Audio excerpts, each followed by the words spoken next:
Okay,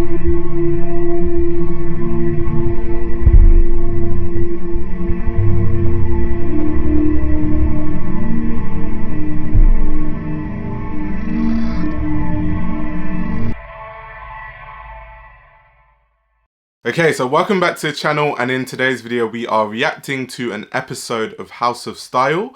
It was recommended to me by a subscriber, so I'm looking forward to watching this. I've never actually watched any of the episodes of House of Style, so this should actually be a lot of fun because I don't know what I'm about to watch, but I saw an episode on Paris, so I'm guessing it's going to be something around Paris Fashion Week. But anyway, let's get straight into the video.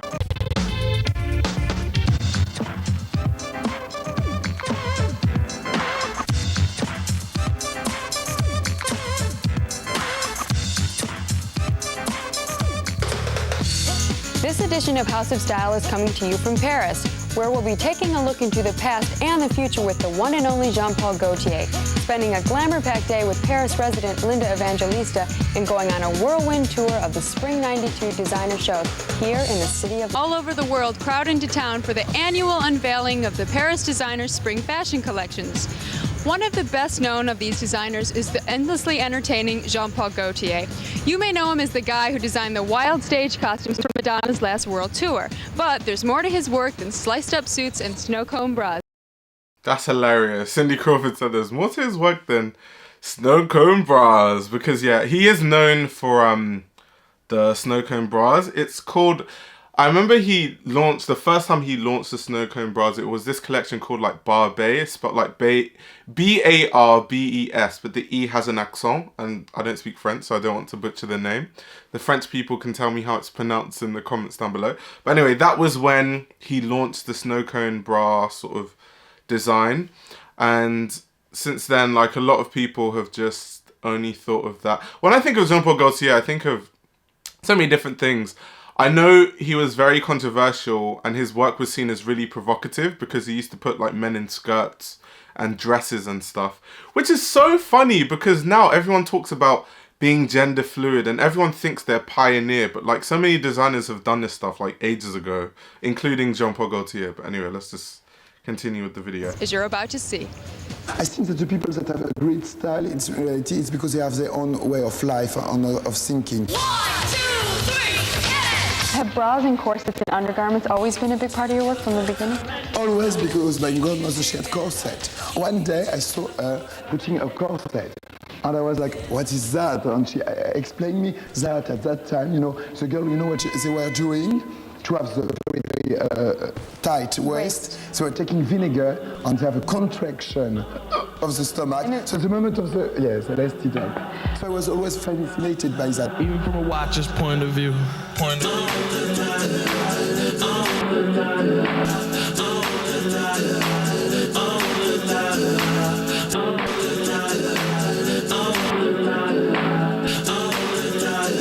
Even from a watcher's point of view. In 1985, you started showing skirts for men. Where did you come up with that idea?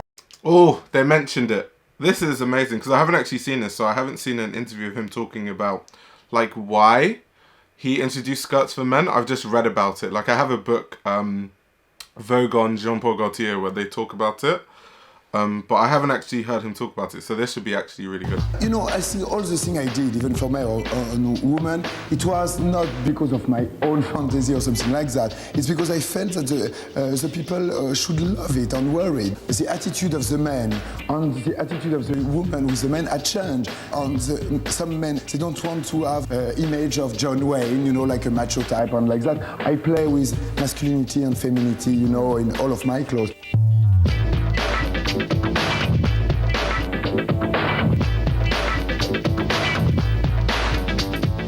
Do you still like to shock people? I mean, was that ever your intention? It was never my intention in reality. I think that what I did it sincerely because I think that I was feeling what was feeling other people, you know, what they wanted. So I did that. If it shocks some people, it's a problem. I love that mentality where Jean Paul Gaultier was just like, I just wanted to do what I wanted to do. If it shocked them, that's their issue, that's their problem. I really love that because at the end of the day, fashion is such a creative field. And it's weird because you would think that people involved in fashion are really open-minded, but when you start hearing all these stories when Rei Kawakubo and Yohji Yamamoto went to Paris and everyone was like shocked and called it Hiroshima chic and all these things, it's like, I thought fashion people were supposed to be like open-minded and open to different aesthetics and stuff. It's so strange. Very, very strange. Where or who or what was your inspiration for this collection? At that time, it was a movie of Jacques Tati. It's mon oncle, my uncle. And it's very funny because it's at the time in the 60s, you know, with a house very modern, you know. And some people, like the neighbor, she's like an eccentric woman. Mais non, nous avons tout ce qu'il faut. Qu'est-ce que c'est? C'est la voisine. So that kind of crazy extravagance, that person, very modern fashion. How to do that, how to do that, how to do that in a new way. How serious do you take fashion? It seems like you really are able to have fun with it too. Which we have to have, no? That is all life, that is like that, you know. I think in everything you can have fun, so we have to have fun and to laugh about everything. Designers such as Jean Paul Gaultier are the reason there is a Paris Fashion Week. But some of the models have emerged as stars. And among these runway stars, none shines brighter than 26-year-old Linda Evangelista. Linda lives here in Paris, and so we thought we'd take this opportunity to sample a day in her life. Oh, Linda Evangelista is a big story. For guys who don't know who Linda Evangelista is, I can imagine almost everyone does, but if you don't. So in the 90s, there was this big phenomenon of supermodels that whatever they wore would sell well, and they were the ultimate it girls. And I think they're called like the Big Six, so there's 6 of them. So there's Cindy Crawford, who's of course the host in this show. There's Linda Evangelista, there's Kate Moss, there's Naomi Campbell. How did I forget Naomi Campbell? Who else is there? Chrissy Tellington. There's someone else I'm forgetting. Who's the last person? Claudia Schiffer. So those are like the models that are considered like the Big Six, and they were like the it girls of the 90s. Linda Evangelista in particular, I know that she used to work a lot with Steven Meisel, the photographer. Like they had some sort of collaborative thing going on. It's so interesting how models have this thing going on with photographers. Like it reminds me of Richard Avedon. He had certain models that he used to work with quite frequently, especially when he was at Vogue. So just interesting that photographers tend to build relationships with models. So today's Chanel. On Wednesday is Hervé Léger. It's his first show, and he's the one I've decided to do this season for free. Each season I choose a young new designer to support. Allure, have Italian Vogue with Steven Meisel. Every day I work. Every single day. I don't know. I change my hair color and it gets headlines. It's amazing. I didn't lose a client. I didn't lose a job. I don't think people book me for my hair color. That just gives you a sense of the power that these supermodels had. Because like a lot of models now, like casting agents will want your hair a very specific way. They might cut your hair off for a shoot that they're doing, hair that you've been growing for years. Like people do all sorts of things these days. And like if you don't want your hair to be changed, then you just won't get the job. But these models had so much power, and of course everyone wanted to book them anyway, that they could have their hair how they like, whatever color. Like she said, it didn't even lose her job. It's quite interesting when you become like that big of a model, the hurdles you can jump past. I think I can do a lot of the designers and look right in the clothes, from the Japanese to something more young, or to something trendy, or to something sophisticated and elegant. I feel like I can fit into all of them just by changing my look. You learn from... Oh my, I just have to say it. Just looking at Linda Evangelista walking on the runway, it looks so elegant. Like when you watch those 90s runway shows and you just look at the way the models walk with so much swag and sauce, like they just had this thing. Like now I don't really is when I see models walk on the runway, you're not really moved. Like, their walk is not, they don't have that air of just, you know, esteem. Like, I don't know how to describe it, but just when she was turning there, like, if you want to know what I'm talking about, just rewind it slightly. Yeah, her walk is just so, like, cool. Watching your mistakes. That's what happened with my pictures also. I learned never to make that face again or never to wear that makeup again. Recently, I really like my Barney's campaign with Stephen Meisel. Really like that. When Linda and I work together, it's like we create things together. So that's what makes it, she's creative and she puts all of herself into it. I'll do. Perfect. So now they're talking about Stephen Meisel, like I mentioned earlier. This is what I just need to let the thing play instead of just like saying all my opinions at first. But this is really cool. I can't believe I haven't seen this show before. MTV House of Style. I'm definitely going to see if I can find any other episodes on YouTube and see if I can react to any others, because it seems quite interesting. Like, you're getting a good amount of valuable information, like an interview with Jean Paul Gaultier, and now probably Stephen Meisel is going to talk a little bit about stuff that he's done with Linda. So no, this is a really good show. It reminds me of the shows that I've been reacting to before, which is like The Look by Jeremy Newson. So yeah. Anything for him. I mean, he had me kissing a chimpanzee. It's just a character that you take in pictures like actors do in films, but you do it for stills. I leave that character behind in the studio. This is not a good image of me. I thought I'd never make it because I didn't have the all-American look. I don't have a little button nose and, you know, wheat-colored hair. I never thought I'd get to this point, ever. The queen of the Paris fashion scene, Linda Evangelista. We'll be taking you backstage to the Spring '92 designer shows in just a moment. First, though, since we're in one of the world's most stylish cities, let's check out some ways to create that look français.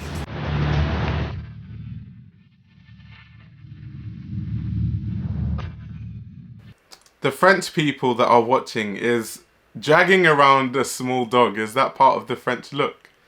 Or what did she say? The look français. Is that part? What do you guys think? Let me know.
Before it continues, we need another show like this.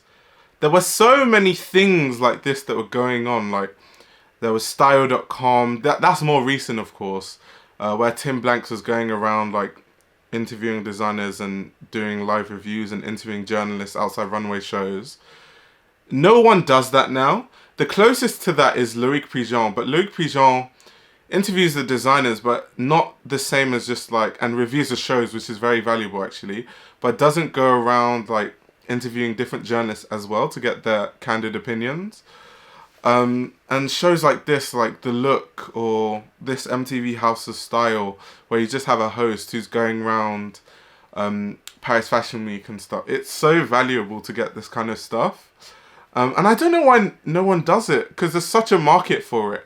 And a company like Vogue, I say company, in magazine, whatever, like Vogue is probably in the best position to do it because they have the biggest connections, or like another big fashion publication. Like, someone needs to, you know, bring this sort of show back, because it's really valuable, I think.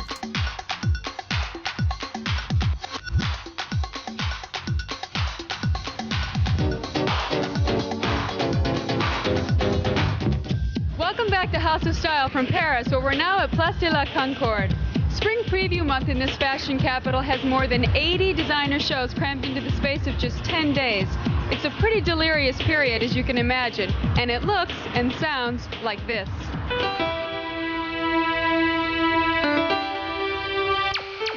I will never miss one show in Paris because it's the greatest city for fashion in the world.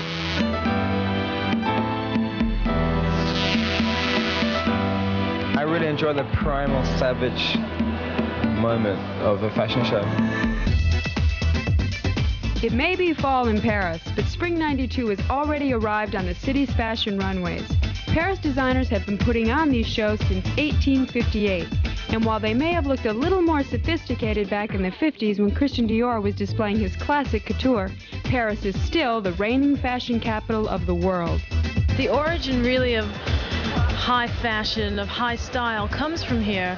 And then there's all these legendary people here. I mean, you look at Azzedine, you look at Karl Lagerfeld, you look at Gaultier, some of the biggest badasses of the 20th century. Badasses aside, fashion is big business in France. The cost of a single show can run more than $150,000. How is that money spent? It's funny because now shows cost even more, and maybe for the bigger brands it's worth it, but a lot of other brands think they need to keep up, and that's why a lot of brands have run at a loss, and they're putting themselves in like serious financial situations because they feel like they need to keep up with the Dior's and the Gucci's to run these runway shows, which is kind of strange, which is why I'm a big fan of people like Peter Do, who didn't do the runway shows till they were ready and they were in a really good financial situation. I think more brands need to do that, because a lot of brands, at the end of the day, they are businesses. Like, a lot of people like to pretend like they're just these creative hubs, but if there's no money, everyone loses their job and it can't continue. So at some point you have to face reality. It starts with a simple invitation sent to more than 1,800 fashion editors and 600 buyers in France. The cost of a single show can run more than $150,000. How is that money spent? It starts with a simple invitation sent to more than 1,800 fashion editors and 600 buyers in 42 countries. A space must be rented to show in. Then there's the price of hairstylists, makeup artists, dressers, ushers, pressers, clothing samples, presents for the press, photographers, video crews, and one pricey item that some people think is as important as the designer and his wares, a corps of models. They are the image-making persons of today, you know, they're like the goddesses from the silent screen. These image makers earn a pretty penny. In Europe, the top models are paid $5,000 and up per show. In this flat economy, some designers wonder, are they worth it? When you look at it in terms of the business and how much money we're bringing in for companies and things like that, I think that our couple of $1,000s are meager compared to the billions of dollars that we seem to be making for these, these designers. We do work really hard hours, like till 2:30 in the morning, fitting, and then getting up at 7 for the same show and doing it and looking great. The hard work begins backstage, and a lot of the excitement does too. Sweat mingles with eyeliner, and the whole scene is nerve-wracking, yet undeniably fun.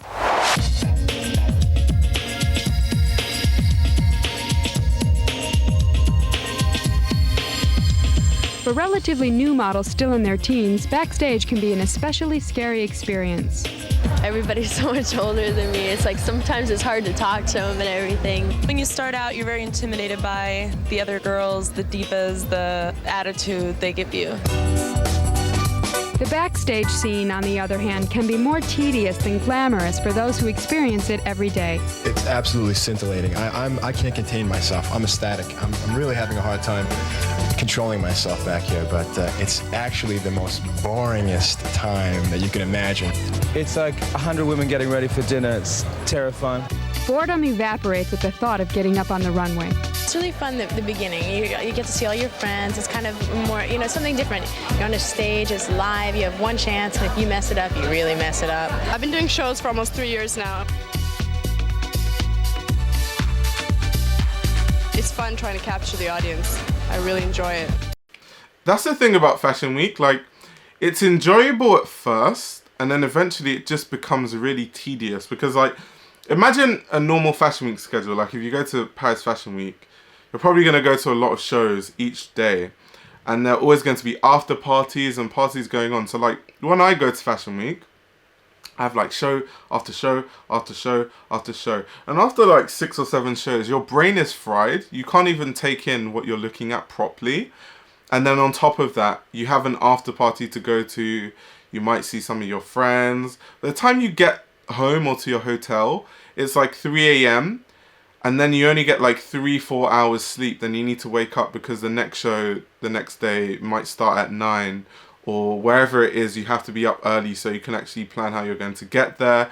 And there might be other things you need to do before Fashion Week starts that day. It's just so stressful. I know it sounds like I'm coming from like a privileged point, because people are like, easy for you to say because you get to go to shows, but trust me, it's not. The first time it might be good, and like the first day it might be pleasant, but eventually it gets a bit like tiring, trust me. Top models do as many as 10 shows a week, clocking in over 14-hour days. How do they keep going, you may ask? Coffee, protein drinks, Vitamin C. Sleep, cigarettes. Stay calm inside. Et de l'autre côté, vous avez de la place aussi. Before the actual presentation begins, a fashion show is about as glamorous as a supermarket sale. The 50 television crews and 70 photographers push and shove to get in. Then everyone has to wait a full hour before the first model hits the runway. But when she does...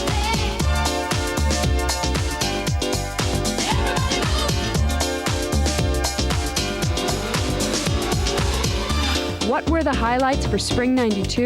I thought it was fun to make fake Chanel tweed suit out of terry cloth. The thing that really sets you up is a pair of high heel shoes, and if they're comfortable and very high, you just look fabulous. I love high heel shoes. There were two major inspirations. It was the gypsy men's clothes.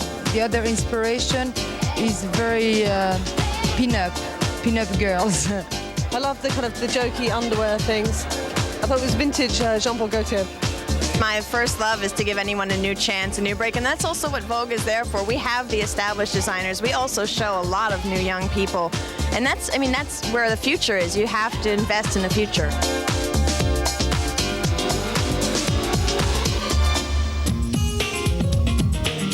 Your backstage pass to the Spring '92 shows. We'll be taking you on a fashion shoot for Italian Vogue with photographer Ellen von Unwerth in just a moment. But first, some of the more interesting highlights from the... Oh, Ellen. I didn't know they were going to talk about Ellen. Ellen is... I love her photography. I found out about her... Oh, when did I find out about her? Maybe like 3-4 years ago. So not that long ago that I found out about her work, but it's so good. It's like her photography style is like, how can I even describe it? It's very feminist. Like, I know in interviews, she described her work as feminist, but in a way that it puts women front and center. Like, it puts them in positions of power. Like, it makes women look really powerful. And because back then, a lot of the, like, Mario Testino, Stephen Meisel, all these photographers, a lot of them were male. So a lot of models were photographed with this sort of male gaze, which I think the fashion industry loves, because unfortunately women in fashion, especially female models, are like sexualized a lot, and that's why they need this male photographer who can like make them look sexual for men who are going to buy stuff for their wives. It's this really old-fashioned, like outdated way of viewing women, and that's why I was such a big fan of Ellen, because when you look at Ellen's work, it's very different to the other things that you were seeing at the time, in my opinion. Runway.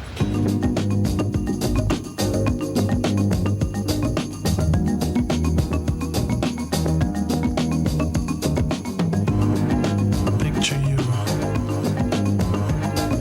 Picture me. Oh, let's go back, because this was in 1992, because they had a category there, most unusual models. So here we can see sure I'm in focus. Sorry about that, my camera battery died. But I think where I left off, I was saying that there's this category that I just saw on the screen, most unusual models, and this is the spring summer 1992 season. and Jean Paul Gaultier had mature models on his runway.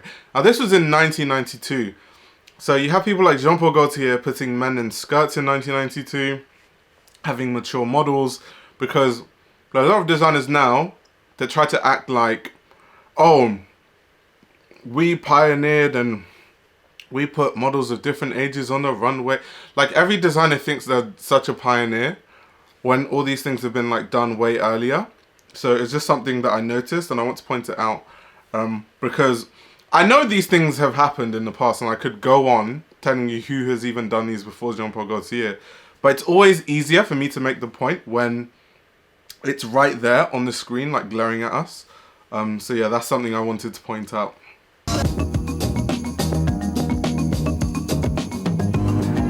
Picture you. Picture me. Paper doll. Paper doll.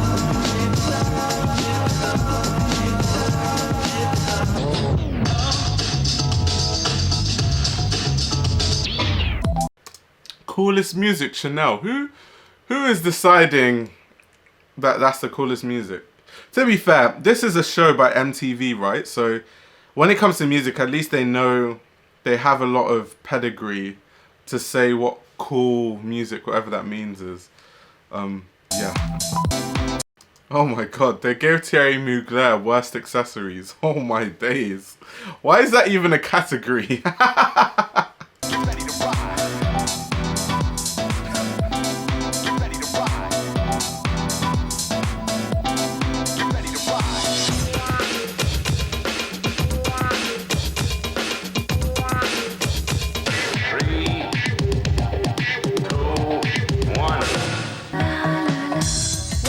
To the Parisian edition of House of Style, where we're now at the Eiffel Tower. One of the sexiest ad campaigns of recent years has been the one mounted by Guess Jeans. The woman behind these images is fashion photographer Ellen van Unwerth.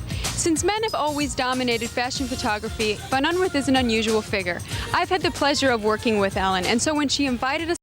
It's good, so she made that point. Like, men have dominated fashion photography. Like, that's fact. It's not even, like, refutable. Which is weird. Something I've never understood about fashion is an industry run by women. And when I say run by women, not the people at the top, I just mean like the people that make the most consumer decisions in fashion. If you look at the stats, it's women. Like the most customer, like the biggest customer base is women. Like women outspend men in fashion by far. It's not even close. And so I always thought that you can better understand the consumers when you have someone on top who reflects who the consumers are. So I've never understood why in the sector of fashion specifically, I'm not talking about tech or other things, but in fashion that is so geared towards women, why are so many of the CEOs men? Why is it that so many of the photographers were men? It's just something I've never really understood, but maybe people can explain in the comments below. ...along on a shoot for Italian Vogue recently, we couldn't resist. When I was modeling and I came to the end of my career and I didn't really know what to do, so I just bought a camera by chance. I just picked up the camera and I was explained, okay, there's a little plus, a little circle and a minus, and it should be on the circle. That's how I started. Okay, flamenco.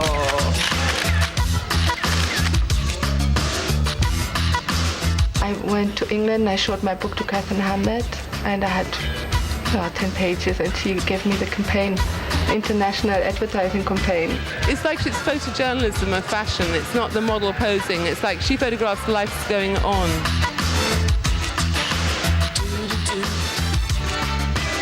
I started to work 3 years ago for Guess.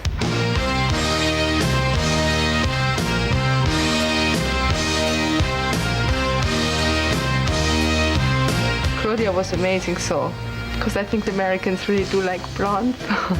I've shot her by accident in Paris, and when I looked at the pictures, I really saw that she looked so much like Brigitte Bardot, and after we really exaggerated the look. I always try to make it look like a movie scene or not just like a fashion picture. You know, in the movies they always smoke The cigarette it's the best accessory. The girl has something to do. She can. That was the era of when all the cool girls used to smoke. It was considered cool to smoke. Don't smoke, kids. It's bad for your lungs. Like, she gets into a certain mood. Diamonds are a girl's best friend. Today we did a little series like gentlemen prefer blondes. So we had Ava like being Marilyn Monroe, and Karen put the black wig and made her look like Jane Russell. It's just an idea to make the fashion story more interesting and more fun. All about it. With Ellen, it's always a lot of fun. I mean, she likes you to just, you know, be very normal and very spontaneous and have a lot of fun. That's what she likes. She doesn't want you to be posing too much. Who is it? Is it Karen or is it Jane? A kiss on the hand may be quite continental. The life I live, you know, that helped me as a photographer to be around lots of normal people and to not just live in the fashion world, just see what's happening around. I think that's important. Oh, that was beautiful. Just missed it. Ava, by the way, is the new Guess Jeans girl, and the new ad campaign has just hit newsstands. That about wraps it up for this Parisian edition of House of Style. Hope everyone has a great holiday, and we'll see you in 1992. That was actually really good. I had so much fun reacting to that, and you know, just listening to interviews by Ellen and Jean Paul Gaultier and Linda Evangelista and Stephen Meisel. Amazing. I can't believe I've never heard of this show before. This MTV House of Style. Like, didn't even know it existed, to be honest. So that was an amazing recommendation. And on that note, if you want to learn more about fashion or know how to learn more about fashion, I have an ebook on my website about effective ways to learn about fashion. The link to that will be in the description below. And apart from that, I'll be back with another video very soon.